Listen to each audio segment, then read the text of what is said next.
Amis téléspectateurs, shalom. Nous sommes en ce début d'année à une émission très spéciale dans Coast to Coast Imbroglio avec le prophète Don Céleste Nabi. Le Kohen Gadol adore la poudrière. Avec lui, il sera question aujourd'hui d'un vaste sujet d'actualité touchant l'Église de Côte d'Ivoire, du monde entier et la société ivoirienne. Homme de Dieu, shalom. Shalom à vous, ma chère sœur. Très heureuse de vous retrouver en cette nouvelle année. Mais moi également, hein, voilà, c'est partager la joie. D'accord. Homme de Dieu, les stipulations d'aujourd'hui, il faut le dire, sortent de notre canevas habituel. Vous aurez à répondre en tout et pour tout dans cette émission à un total de 20 questions, sans aucun joker, avec possibilité de revenir autrement sur une même question si nous jugeons que vous n'avez pas été assez convaincant. Est-ce que c'est bon pour vous? Parfait, parfait. On peut aller. Voilà. Alors, nous allons donc annoncer le thème à nos chers téléspectateurs et internautes. Les pasteurs répondront désormais de leur pratique ici en Côte d'Ivoire. Avant donc de rentrer dans le vif du sujet, votre mot d'entame à l'endroit de nos chers téléspectateurs et internautes.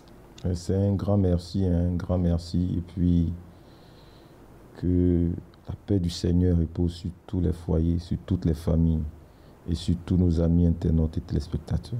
Voilà, je suis à vous. Alors, la première question, qu'est-ce qui vous motive en ce premier mois de l'an à prendre la parole dans un cadre assez exceptionnel, revêtant un caractère quelque peu insolite vu l'ère que vous affichez? Merci, ma chère sœur. Voyez que ces derniers temps, indignés par certaines pratiques de certains leaders et pasteurs dans l'Église, certains chrétiens et pasteurs ont eu à réagir à propos, pour que les choses leur soient clarifiées, vu qu'il en va de l'éternité de leur âme. Mais très malheureusement, ils ont fait objet d'injures, de propos de mépris et autres, et même de dévoilements dans une expression de colère, de digression la plus, je dirais, inappropriée, au point où les problèmes de fond qui ont été alors évoqués ou soulevés n'ont pas eu de suite. On a assisté alors à une sorte de manœuvre dilatoire visant à étouffer le fond de problème, étouffer le poussin dans l'œuf. On a envoyé les gens aller balader en brousse, une façon de botter la question en touche. On s'est contenté d'insulter les intelligences vives par une colère qui n'a pas lieu d'être. Parce que ça n'est point de ça que le texte y parle. Et ça, nous ne trouvons pas ça très sérieux. Alors, madame, fort de ce tableau pas très reluisant, nous venons pour dire qu'il faut bien que les uns s'expliquent et expliquent ce qu'ils font comme pratique au nom de Dieu et de la Bible dans l'Église. Une demande d'explication s'impose. Ce n'est pas la bagarre, une demande d'explication. C'est juste pour que les choses soient clarifiées pour qu'on sache qui fait quoi au nom de Dieu ou au nom de la Bible. Ça n'est pas un problème de personne. Personne n'a rien contre la personne des personnes ici en Côte d'Ivoire. Ça, c'est aussi simple que ça, hein, voilà. Sinon, dites-le moi très honnêtement, avant que vous ne vous affichiez comme étant serviteur de Dieu, à qui votre personne a posé problème avant que vous ne vous prévaliez serviteur de Dieu, avant que vous ne vous affichiez comme serviteur de Dieu, qui vous a prêté une attention très particulière de cette nature. Comprenez donc que vous officiez à une fonction qui appelle, je dirais, à ce que vous rendiez compte. Si cela ne vous convient pas, il faut démissionner de cette fonction pastorale. Si aujourd'hui, nous vous demandons des explications, pasteur, leader, c'est bien parce que ce que vous faites, ce que vous dites et faites faire aux uns et aux autres, nous engage tous d'une manière ou d'une autre. Répondez-nous donc à ce propos. C'est juste des explications claires reposant sur la Bible que nous vous demandons. C'est simple. Dans une famille sérieuse et organisée, soucieuse de cohésion, il y a des réunions de famille, des rencontres entre parents. Ce n'est pas des procès ni des jugements, mais c'est pour s'entendre et éviter les incompréhensions et autres. Dans une nation républicaine sérieuse, soucieuse de son avenir, il y a des conseils de ministres pour plancher sur les grands dossiers de la vie de la nation. Ce n'est pas un procès qui est fait au ministre ou au président. Personne ne vous a fait un procès, pasteur et leader. Votre personne, votre foyer et autres ne sont pas à l'ordre du jour. Pas du tout. Encore moins vos épouses. Répondez-nous quant à votre apostolat, quant à votre ministère, quant à votre doctrine, quant à votre credo, quant à vos pratiques. C'est tout. Et c'est simple. Et faites-le calmement, s'il vous plaît, sans insulte, sans agitation, sans excitation, comme il le convient pour des gens supposés être habités par l'Esprit de Dieu, dont le fruit, c'est l'amour et la tempérance, la maîtrise de soi, comme le dit le livre des Galates. Sinon que malgré votre clameur et explosion de colère et autres, nos préoccupations concernant vos pratiques demeurent, vous allez devoir y répondre. Ne nous dites surtout pas que vous n'avez pas à répondre. Parce que Paul, le plus grand des apôtres, lui-même a défendu son apostolat dans le livre de Corinthiens, 1 Corinthiens 9, vous pouvez le lire. Longtemps avant Paul, Samuel, prophète d'Israël, dont la renommée s'étendait de Dan jusqu'à Sheba, avant de rendre le tablier de juge en Israël, a répondu de ses actes devant tout le peuple. On viendra à ces paroles par devant, 1 Samuel 12, versets 1 à 5. Même le Christ, il n'en a pas fait exception. Il a permis à ses disciples de lui dire ce qu'il pense qu'il est. Mieux, il s'est pensé même sur l'opinion de ceux du dehors le concernant en demandant « Qui dit-on que je suis ?» C'est écrit en Matthieu 16. Nous ne comprenons donc pas pourquoi ceux qui se réclament de Christ et des apôtres de Christ s'offusquent, se lèvent au-dessus en tirant pour s'imposer au peuple et faire au nom de Dieu, au nom de la Bible et de l'Église, des choses comme bon le leur semble, sans explication claire à donner à personne au nom de ce que c'est Dieu qui les a appelés. Il faut arrêter de manipuler les gens et les opinions, ça ne fait pas sérieux. Je suis à vous, madame. Question 2, nous allons revenir très certainement à ce sujet fort passionnant, mais avant, nous venons de franchir tout de même une nouvelle année par la grâce de Dieu. Un mot à l'endroit du peuple de Dieu, de la Côte d'Ivoire, des nations qui nous suivent au travers le monde. Merci. Madame, accordez-moi la faveur de ne pas m'en remettre au sort du hasard, au verdict du sort, en ne faisant que souhaiter. Mais permettez-moi de prier afin de conditionner la réalisation ou la concrétisation de mes déclarations par la puissance de Dieu. Amen. Ceci étant, que le Tout-Puissant, le Pantocrator, continue d'être avec l'Afrique et avec la Côte d'Ivoire. Qu'il fasse de notre nation une citadelle imprégnable par les forces démoniaques qui créent le chaos, le désordre, la désolation, le hécatombe et la ruine dans les nations.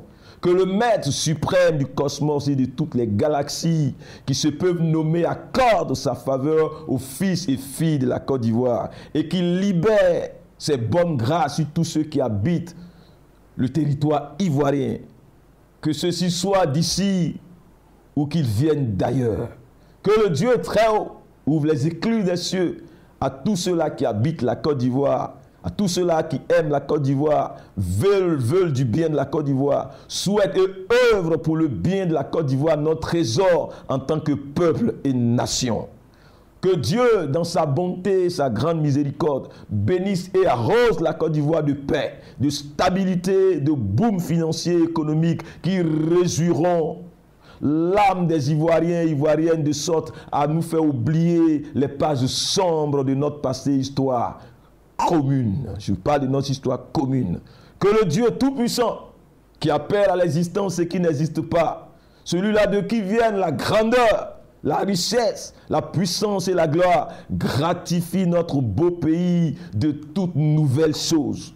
Qu'également la paix soit et demeure entre les fils et filles de la Côte d'Ivoire. Que les portes de notre nation soient fermées aux forces sataniques du désordre, du bordel et du chaos qui investissent les nations pour soumettre les peuples à l'humiliation, à l'opprobre, aux douleurs, aux supplices, aux lamentations et aux gémissements. Que toutes les autorités politiques, civiles, administratives, religieuses, militaires ivoiriennes, toutes les forces vives reposent sous la main toute puissante de Dieu, afin qu'elles soient capables de faire ce pour lequel le Tout-Puissant, le juste, juge suprême, les a établis. Que le Christ restaure et bénisse son Église. Que la vie, la paix et la joie, la puissance du Saint-Esprit reviennent dans nos assemblées. Que Dieu accorde une image plus rayonnante et reluisante à l'Église de Côte d'Ivoire, à nos pasteurs et leaders. Que la confiance revienne dans l'Église et que le Christ, l'évangile authentique, l'amour de Dieu qui pousse à la repentance et au salut soit prêché avec puissance dans nos églises. Que Dieu sorte son Église, ses fils et ses filles, de toutes ces aventures de perdition et de désillusion. Que Dieu suscite une génération nouvelle de serviteurs servants de Dieu avec un cœur nouveau, des motivations nouvelles, craignant réellement Dieu, aimant sincèrement les âmes que Dieu envoie dans son Église. Que Dieu suscite une génération nouvelle en toutes choses par qui l'Église de Côte d'Ivoire vivra ce réveil annoncé sur ce pays étant attendu dans les nations à partir de ce pays, si qu'est la Côte d'Ivoire. Que la grâce de Dieu coule sur notre nation et que les talents soient révélés à la Côte d'Ivoire. Que les faux prophètes et associés du diable soient dévoilés en masse et que les assemblées se vident par la puissante main du jugement de Dieu. Que Dieu exerce ses jugements contre tous ceux-là qui ont vendu leur âme au diable pour perdre éternellement les âmes en cascade et en grand nombre. Shalom à tout le corps de Christ, à tous les serviteurs et servants de Dieu, officiant pour le compte du salut et du mieux-être des âmes, ici en terre ivoirienne, dans ce beau pays béni qu'est la Côte d'Ivoire. Shalom à tous nos amis internautes du monde entier. Shalom aux églises d'Isseva. Shalom aux membres de la RCA 2000, ceux avec qui nous faisons ce travail. Paix sur toute la Côte d'Ivoire, sur Israël. Gloire à Jésus-Christ ici en Côte d'Ivoire et dans toutes les nations du monde. Shalom à tout le corps de Christ, à tous les leaders et pasteurs authentiques et demeurés authentiques. Shalom à toutes et à tous. Et enfin, au diable, tous les sorciers embusqués dans le corps de Christ ici en Côte d'Ivoire, militant pour son mal-être. Au diable. Je suis à vous, madame. On va juste rappeler le thème pour ceux qui viennent de nous prendre en marche. Les pasteurs répondront désormais de leurs pratiques ici en Côte d'Ivoire. Alors nous allons aborder à présent la question 3, où se trouve réellement la situation problématique de ce jour, qui vous amène à prendre la parole pour vous adresser à toute une nation. Merci, madame. Mais voyez, nous avons dans nos précédentes émissions qui se trouvent sur notre page YouTube condamné la fétichisation de l'Église. Aujourd'hui, nous venons censurer la mysticisation de l'Église, c'est-à-dire l'infusion de pratiques occultes dans la foi chrétienne. Nous venons mettre en lumière toutes ces pratiques très connues des milieux occultes et ultra-occultes qui ont maintenant cours dans les églises. Je dis bien les pratiques et non les personnes. En la matière, nous ne voulons pas omettre dans cette affaire de faire mention de l'accoutrement de ces hommes dits de Dieu, ayant des apparats bizarres et suspects, souvent empruntés de l'autre monde, dont en voici quelques-uns. La canne de Dagon, le dieu des Philistins, les insignes et signes ostensibles de l'autre monde. Franchement, les bagues ou anneaux traduisant les alliances qu'ils ont contractées avec les divinités de l'autre monde. Des chaînes dont les médailles sont cachées de peur d'exposer l'effigie du Dieu qui y figure, du maître à penser qui y est. La tiare en poisson sur la tête. Les logos marqués par les emblèmes de l'autre monde, notamment les mains des promoteurs du New World Order, le nouvel ordre mondial, le nouvel ordre international à présent. Les écrits bizarres, des pratiques étranges, des gestes de l'autre monde. Bref, des accoutrements, des manières de faire qui intriguent, des façons de faire assez étranges, des temples dont l'architecture veut tout dire, traduisant leur appartenance viscérale à l'autre monde, des fréquentations et parrainages qui en disent long, qui dit des fidèles qui doivent se prosterner quand ces gourous rentrent dans leur temple comme des pharaons, rite qu'ils connaissent très bien dans d'autres milieux. Ça n'est point tout. Voyez ici en Côte d'Ivoire, ils ont fait rentrer un cercueil dans une église pour, disent-ils, action prophétique contre la pauvreté. On attend encore l'explication, jusqu'ici rien. Ils ont fait ici en Côte d'Ivoire une ordination en couchant sur les concernés comme on s'unit intimement à une femme. On attend encore les explications, jusqu'ici rien. Ils ont envoyé les chrétiens casser les canaris au carrefour pour avoir des grâces. Ils ont fait sacrifier des moutons. On attend encore les explications, jusqu'ici rien. Ils ont introduit dans l'église de Jésus-Christ des pratiques, rites et rituels qui se pratiquent dans d'autres mondes, dans les sphères occultes. On attend encore les explications, mais jusqu'ici, rien. Si ça n'est la colère qu'on nous sert. La colère, j'aimerais vous dire que la colère, c'est une réaction, mais pas une réponse. Ce qu'on attend de vous, c'est une réponse, mais pas des réactions épidermiques d'ailleurs. Ils ont prêché qu'il faut avoir Jésus avant d'avoir le Christ, qu'on peut avoir Jésus et être pauvre. On entend encore leur explication, mais jusqu'ici, rien. Ils ont même dit que si tu ne comprends pas, ça n'est pas grave.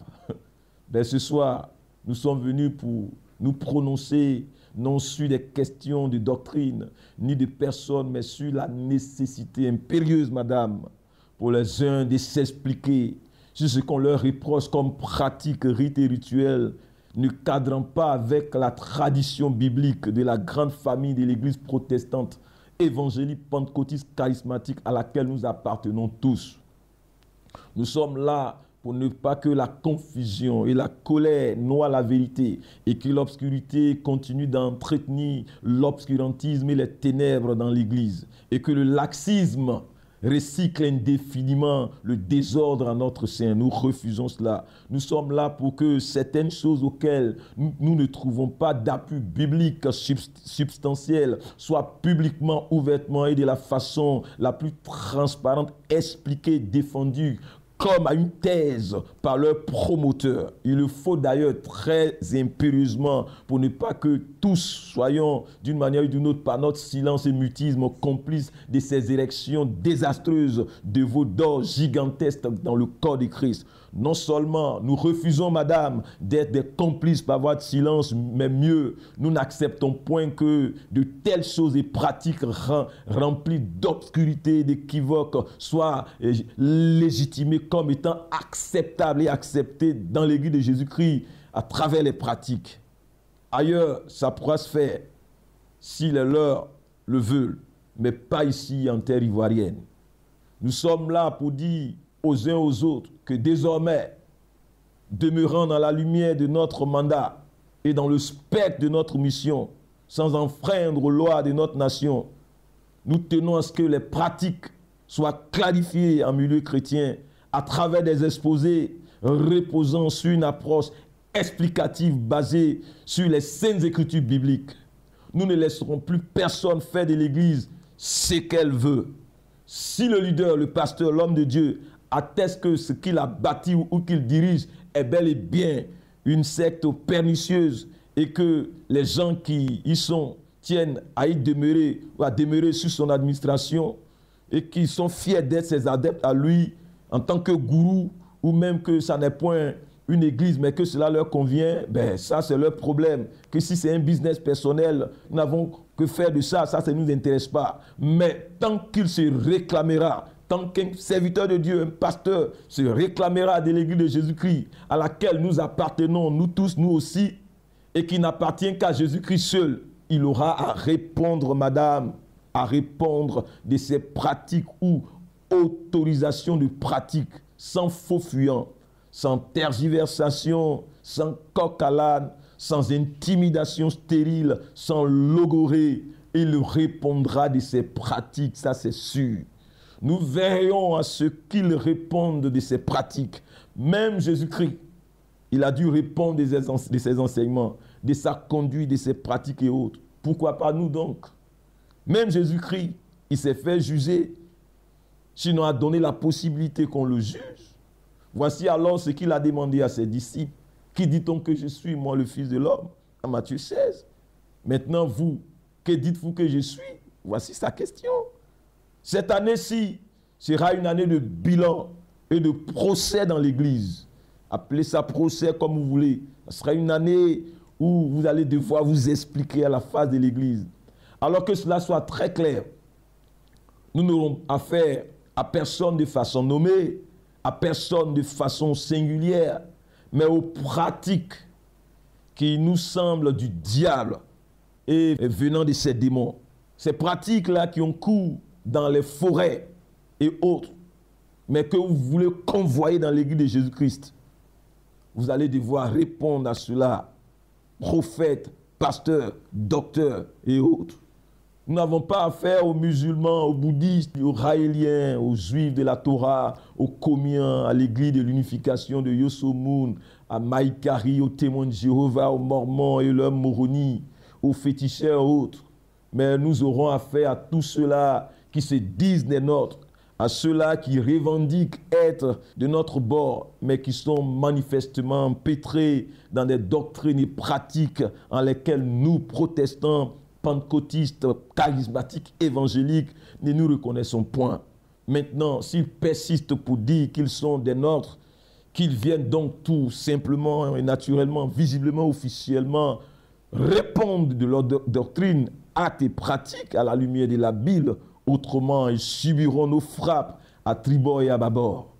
Madame, nous ne venons déranger personne. Simplement que nous n'acceptons plus et point que ceux qui dérangent l'Église de Jésus-Christ, ceux-là qui corrompent la foi chrétienne biblique authentique, ceux-là qui salissent le nom de Jésus-Christ et de notre Église à nous, soient en paix. S'ils restent là où ils doivent être, ils n'auront pas de problème avec nous. S'ils restent dans les ténèbres, dans les cas de féticheurs, dans les temples de démons et autres, nous n'aurons pas affaire à eux, outre mesure. Mais s'ils s'invitent dans l'église de Jésus-Christ, nous ne pouvons que les traquer. Nous ne pouvons pas nous abstenir de les traquer. Nous avons été loin pour ça. Nous sommes des chasseurs de faux prophètes, de fausses doctrines, de feux étrangers et de veaux d'or. Nous sommes des défenseurs invétérés de la saine doctrine et nous sommes fiers de faire ce travail. Vous savez, en tant que pasteur, notre mandat, c'est également défendre et veiller sur l'authenticité, l'intégrité et la plénitude des institutions divines dont l'Église de Jésus-Christ. La santé de l'Église doit être une priorité pour nous tous, pour tout vrai pasteur et leader. Autrement, il s'est trompé de vocation. Écoutez, pour nous les hommes de Dieu, les choses sont claires. Et nous voulons dire à ceux qui sont en face, à ces hommes de Dieu-là qui importent des pratiques obscures dans le corps de Christ et qui veulent la guerre et la bagarre, nous voulons leur dire que nous n'avons pas leur servi la bagarre, mais ils auront à s'expliquer, madame. Si ces hommes s'emmènent dans l'église pour essayer de la pervertir, qu'ils soient rassurés d'une chose, ils ne croiseront pas des bagarreurs de la rue, mais des guerriers instruits dans les saintes écritures bibliques, prêts à défendre les écritures à feu et à sang. Écoutez, il y a même présentement dans l'église visible tellement de déviations, d'équivoques, de choses perturbatrices du corps de Christ à travers des enseignements et pratiques bizarres et bizarroïdes. Il y en a assez, mais qui va trancher, qui va oser se prononcer.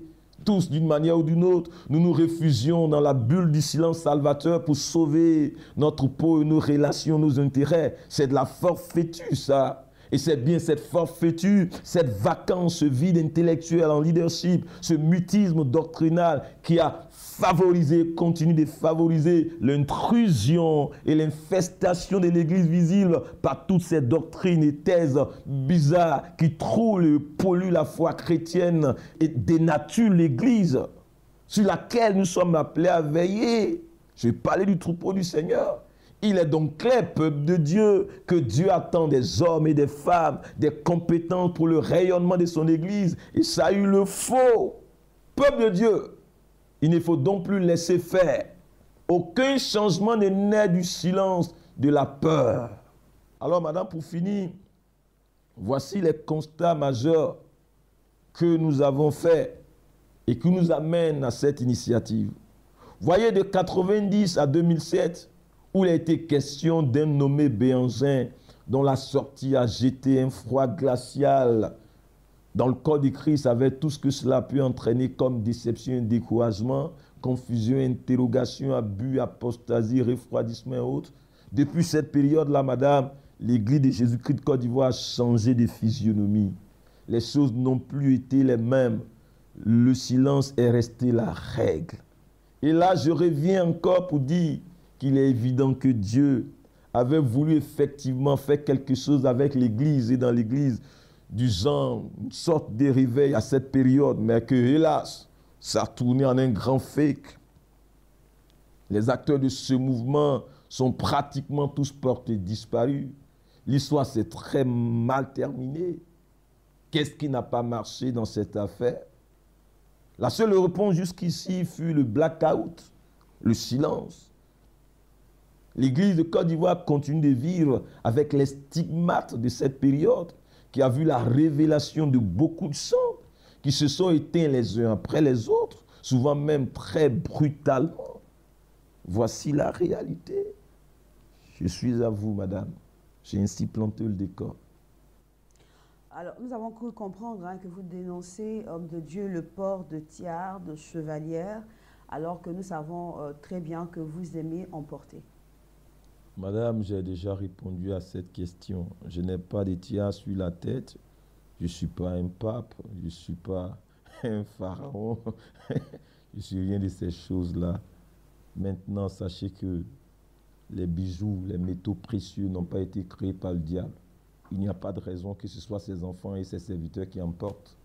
Ce que je mets ici en lumière, c'est le côté occulte de la façon dont ce qui a été créé par Dieu et que l'homme devrait utiliser de façon précieuse à la gloire de Dieu, la façon dont ça a été perverti, et ça sert maintenant au diable, c'est cela qu'il est question. Vous voyez le bijou que je le mets à la gloire de Dieu, mais quelqu'un d'autre peut en faire un autre usage, faire même une idole avec. Donc dissocions les choses pour ne pas laisser les bonnes choses que le Créateur a disposées pour nous, ses enfants, à la seule, je dirais, utilisation des démons et des agents des ténèbres. Voilà, je suis à vous. D'accord. Alors dites-nous, homme de Dieu, que visez-vous, que voulez-vous très exactement avec le thème que vous mettez aujourd'hui sur la table? Merci ma chère sœur, mais qu'est-ce que nous visons? J'ai eu à le dire tout à l'heure. Nous visons que le bien-être et le mieux-être de l'Église et des chrétiens et pasteurs. Nous voulons que l'Église fonctionne, l'Église de Jésus fonctionne comme Jésus le veut. Nous tenons vaille que l'Église de Jésus qui demeure vivante. Qu'elle demeure l'Église du Dieu vivant, la colonne et l'appui de la vérité, comme nous le disent les Écritures en 1 Timothée 3,15. C'est là ce que nous visons. Nous refusons, par voie de silence, de légitimer le désordre, les abus, l'occultisme au sein de l'Église. Nous disons non. L'Église doit être telle que Jésus-Christ la veut. Voilà ce que nous visons. Nous visons que l'ordre soit, que la clarté soit, que la vérité soit, que les choses soient faites de façon transparente et que les pratiques cadrent avec les saintes écritures bibliques. C'est là ce que nous visons, madame. Alors, homme de Dieu, on vous voit vous offusquer quant à certaines pratiques de vos collègues pasteurs, mais est-ce que manifestement leur position, leur doctrine ou encore leur pratique se heurtent réellement à la Bible? Si oui, est-ce que vous avez des preuves? Sinon, on pourrait vous affubler de diffamer. Merci madame, vous allez utiliser une expression collègue. Bon, ça me serait impossible d'être collègue avec un sorcier, hein. Ça me serait aussi difficile d'être collègue avec un pasteur qui a les pieds dans l'occultisme et l'autre pied dans l'église, hein, franchement. Voilà. Je disais tantôt que les uns ont prêché qu'il faut avoir Jésus avant d'avoir le Christ, comme s'il y avait une différence entre Jésus et le Christ. Notre évangile, ne nous ayant pas été prêché en parole seulement, mais avec puissance, avec l'Esprit Saint et avec une pleine persuasion. Au verset suivant de 1 Thessaloniciens 1, verset 1 à 7, il est dit au verset 6, « Et vous-même, vous avez été mes imitateurs et ceux du Seigneur. Vous êtes devenus un modèle pour tous les croyants de la Macédoine et de l'Achaïe. » Ce texte parle de 3 choses très importantes, madame. La fermeté de votre espérance en notre Seigneur Jésus-Christ. Est-ce qu'aujourd'hui, les chrétiens, leur foi repose sur quelque chose de solide? Le deuxième élément, notre évangile ne vous ayant pas été prêché en parole seulement, mais avec puissance, avec l'Esprit Saint et avec une pleine persuasion. Vous êtes convaincus qu'aujourd'hui, les gens prêchent avec puissance dans nos assemblées, au point de conduire les gens sortis de leur vie de débauche. Vous êtes convaincus qu'aujourd'hui, les gens prêchent avec le Saint-Esprit, au point de laisser Dieu dire à l'assemblée ce que Dieu veut dire. Mais on ménage les pédés dans nos églises, on ménage les sorciers dans nos églises, on ménage les débauchés dans nos assemblées, on ménage les occultistes dans nos églises parce qu'ils donnent des sous. Est-ce que vous êtes convaincus que dans nos assemblées, l'évangile est prêché avec pleine persuasion? Les gens disent non, si tu ne comprends pas, il faut laisser ça comme ça. La Bible dit qu'on prêche avec persuasion, il s'agit de convaincre. Il est clair que dans le code Christ d'à présent, beaucoup de doctrines sont en train de déstabiliser l'espérance de beaucoup de chrétiens sincères. La fermeté de votre espérance en notre Seigneur dont il est question. Mais les promoteurs de ces choses-là ne veulent point qu'on en parle. Ils construisent des chrétiens labiles dans la foi, des pseudo-chrétiens, des chrétiens de nom, qui migrent d'église en église. Très malheureusement, il est clair que dans le code écrit d'à présent, beaucoup de doctrines et pratiques souffrent de clarté et de capacité à convaincre et à être acceptées. Elles souffrent, ces pratiques-là, d'obscurité et d'équivoque. Ce faisant, cela trouble les chrétiens plutôt que de les construire ou de les édifier. On ne voit plus le côté où la dynamique puissante de l'Esprit Saint est pleine persuasion dans le message qui est prêché dans nos assemblées, ce qui est manifesté dans l'évangile présenté comme cela devait être. On veut donc savoir ce qui se passe, mais les promoteurs de ces nouveaux évangiles vaudors et feux étrangers disent qu'il n'y a point d'explication à donner. Il faut accepter les choses telles qu'elles vous sont enseignées. Enfin, toujours dans le même Thessalonicien, Paul l'apôtre dit très clairement que notre modèle et norme par excellence doit être le Christ en toutes choses, aussi bien pour les leaders que pour le peuple. Il dit, vous avez été mes imitateurs et ceux du Seigneur. Vous êtes devenus un modèle. C'est clair là. Mais nos présents modèles, eux nous disent qu'il ne faut pas faire attention à Christ. Il ne faut pas copier sur Christ. Il ne faut pas imiter Christ, mais les suivre comme des moutons au nom de je ne sais quoi. Mais ça, madame, nous disons non et non. C'est de la manipulation, c'est de l'abus et c'est même de la sorcellerie. Je suis à vous. On va partir pour la question 6. Homme de Dieu, seriez-vous en train donc d'en appeler à un soulèvement de chrétiens? Pas du tout, madame. Et il ne le faut pas d'ailleurs.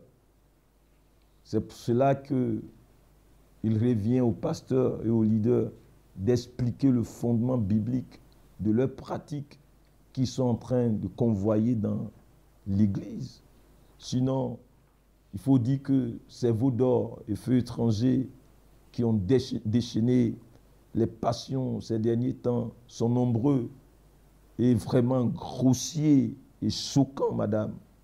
Vous voyez, ces hommes disent et enseignent qu'on ne doit point douter des pratiques de son père spirituel, ni du père spirituel lui-même relativement à ses pratiques, même si ces pratiques-là venaient à heurter résolument aux Saintes Écritures.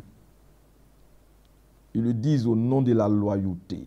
Franchement, voyez de par vous-même tous ces veaux d'or modernes et feux étrangers que les pasteurs et leaders sont en train de convoyer et ériger dans l'Église de Jésus-Christ, et contre lesquels ils exigent aux chrétiens de se taire. mais de simplement accepter les choses telles que Satan les leur inspire. Franchement, ça n'est pas sérieux. Nous venons donc pour dire au peuple de Dieu de continuer à respecter les pasteurs et leaders qui en sont dignes, ceux-là qui sont dans la vérité, qu'ils continuent à obéir à leurs instructions. Mais pour tous ceux-là qui sont venus avec des pratiques bizarres dans l'Église, qui s'en éloignent pour sauver leur âme, si ces personnes-là, pasteur, je veux dire, refusent de convaincre et de rendre compte en clarifiant les choses sur la base du fondement des Saintes Écritures, je suis à vous. Alors là, il me semble que vous appelez les pasteurs à rendre compte aux chrétiens. Est-ce normal? Et puis, est-ce que vous avez des moyens pour les obliger à rendre compte? Madame, les chrétiens ne sont ni des esclaves ni des animaux. Quand un peuple, un ensemble de personnes décide de se soumettre à toi et à ton leadership pour le compte de l'accomplissement d'une vision, et surtout dans le cadre d'une institution divine telle celle de l'Église, tu as incontestablement des comptes à rendre. Je n'ai pas de moyen particulier de coercition pour forcer qui que ce soit. La Bible dit que là où est l'Esprit de Dieu, elle est la liberté. Mais les chrétiens vont désormais s'exprimer sur les réseaux sociaux, sur toutes les plateformes. Nous allons relayer toutes les informations qui font état du désordre, du foutoir, du côté obscur que les uns et les autres ont importé dans l'Église via leur ministère. Le pasteur, ça n'est pas un gourou, non plus un patron, mais c'est un serviteur au service du peuple dont il rendra un jour compte au berger suprême par excellence, qui leur a confié son troupeau, qui s'est accru au prix fort de son sang. Je lis pour vous 1 Pierre 5, verset 2 à 4. Paissez le troupeau de Dieu qui est sous votre garde, non pas contrainte, mais volontairement selon Dieu, pas selon toi, pas selon toi, pas selon tes convictions, selon Dieu, selon la Bible, non pour un gain sordide, mais avec dévouement, non comme dominant sur ceux qui vous sont issus en partage, mais en étant les modèles du troupeau. Vous n'êtes pas des modèles. Quand on considère vos pratiques, elles sont douteuses, et vous voulez qu'on vous voie un respect aveugle. Quelle insolence! Et lorsque le souverain pasteur paraîtra, vous obtiendrez la couronne incorruptible de la gloire. C'est écrit, il viendra le souverain pasteur. Mais avant même le ciel, le pasteur doit commencer à rendre compte sur la terre. Laissez-moi vous citer les âmes de Samuel, prophète, juge et grand prêtre en Israël. 1 Samuel 12, verset 1, à partir du verset 1. Samuel dit à tout Israël, « Voici, j'ai écouté votre voix dans tout ce que vous m'avez dit, et j'ai établi un roi sur vous. Et maintenant, voici le roi qui marchera devant vous. Pour moi, je suis vieux, j'ai blanchi, et mes fils sont avec vous. J'ai marché à votre tête depuis ma jeunesse jusqu'à ce jour. Me voici, rendez témoignage contre moi, en présence de l'Éternel et en présence de son oint. De qui ai-je pris le bœuf et de qui ai-je pris l'âne? Qui ai-je opprimé et qui ai-je traité durement? De qui ai-je reçu un présent pour fermer les yeux sur lui? Je vous le rendrai. Samuel est clair. Il leur dit encore, l'Éternel est témoin contre vous et son oint est témoin en ce jour, que vous n'avez rien trouvé, vous n'avez rien trouvé dans mes mains. Et il répondit, ils en sont témoins. 1 Samuel 12, verset 1 à 5. Voyez, c'est ce qu'a fait Samuel. C'est le modèle que nous a laissé les apôtres. Ils rendaient compte de leur office, ministère, apostolat, acte, action et pratique touchant au spectre de la vie d'Israël pour les uns et pour les autres. De l'église de Jésus-Christ. C'est ce qui s'est passé aussi bien pour Israël que dans le cas de l'église. C'est écrit. Mais pour ceux de notre temps, ils posent des actes, ils ont des pratiques problématiques au regard des Écritures. Et quand on parle, quand on leur demande des explications pour être situés, Ils se sentent dévoilés et mal à l'aise. Ils s'agitent comme des toupies. Ils vocifèrent comme des cymbales. Les voilà même qui sont prêts à tuer, à maudire, à hurler comme des hyènes affamées qui hennissent en plein jour. Les voilà même en train d'insulter les autres, de faire du coq à l'âne, de déblatérer tout et n'importe quoi. Mais nous venons pour vous dire ceci pour le compte de 2024. Pasteur, nous attendons de vous des explications claires, convaincantes, basées sur la Bible, relativement à vos enseignements et surtout vos pratiques. Il vous serait impossible de disculper votre responsabilité dans ces veaux d'or et feux étrangers que vous avez convoyés dans l'Église par la colère sur mesure. Vous fabriquez une sorte de colère là pour ne pas répondre aux questions. Il vous sera difficile de vous cacher par le mépris de ceux dont vous enviez la liberté et le salut. Il vous sera difficile de vous réfugier sous la couette du bluff esclavagiste parce que vous n'êtes point libre en réalité. On vous tient quelque part. Il vous sera difficile de trouver une quelconque manœuvre dilatoire pour continuer à vous absoudre et vous camoufler au milieu de nous. Vous êtes tous mis à nu. Et vous serez davantage mis à nu. Nous n'allons point nous engager avec vous dans de vaines et stériles batailles juridiques. Rien que le droit de Dieu, la Bible, tranchera. Préparez-vous. Vous n'aurez point de répit ni de repos. Promis. Tout sera mis à nu à découvert. Ce sera la Bible, rien que la Bible. Vous ne pourrez venir intimider les chrétiens de Côte d'Ivoire avec des titres pompeux, des gens présumés de Dieu, mais en réalité sans Dieu, et dont les appels, témoignages et ministères sont surinfectés d'équivoques. Le temps du complexe est révolu. Vous n'allez plus venir continuer à promouvoir et à museler l'Église au nom de « tu ne toucheras point, mais tu ne feras pas de mal à mes prophètes » pour citer Psaume 105, verset 15. Personne ne vous veut du mal. On dit simplement de vous expliquer, d'expliquer à la lumière de la Bible vos pratiques. Personne ne veut même vous toucher. Vous faites suffisamment peur comme ça pour qu'on puisse vous toucher. C'est une question d'explication. Et nous allons nous arranger pour que la chose se circonscrive dans le cadre exclusif de la foi chrétienne. Rassurez-vous, vous n'aurez aucun recours. Vous nous aurez à dos. Vous aurez Dieu à dos. L'Église à dos, les chrétiens à dos, la jeunesse d'hommes de Dieu à dos. Vous subirez nos traques de toutes parts. Vous serez contraints de ne vous réfugier que dans vos derniers retranchements obscurs. Votre temps est bel et bien révolu. Leader, vous allez devoir désormais vous expliquer face à l'Église et convaincre le peuple de Dieu relativement à vos pratiques.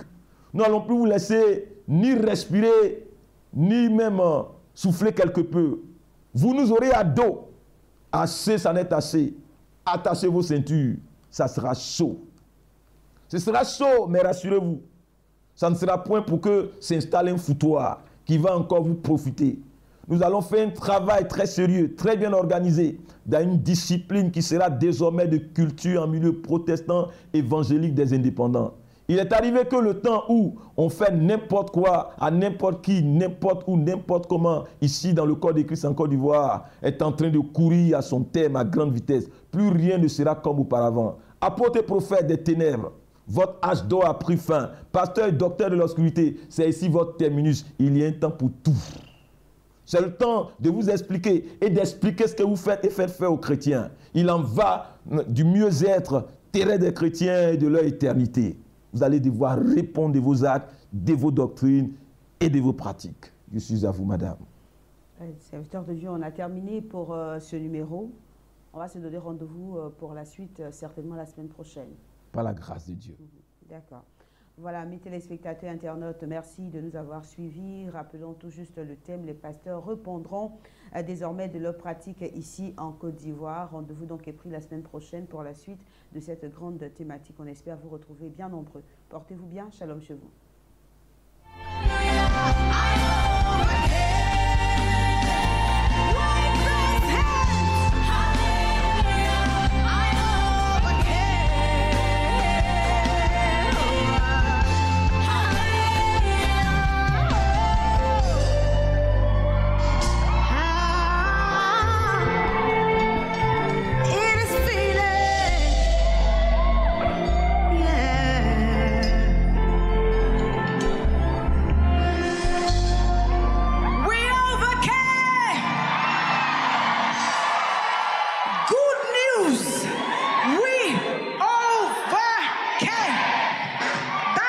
situation has expired.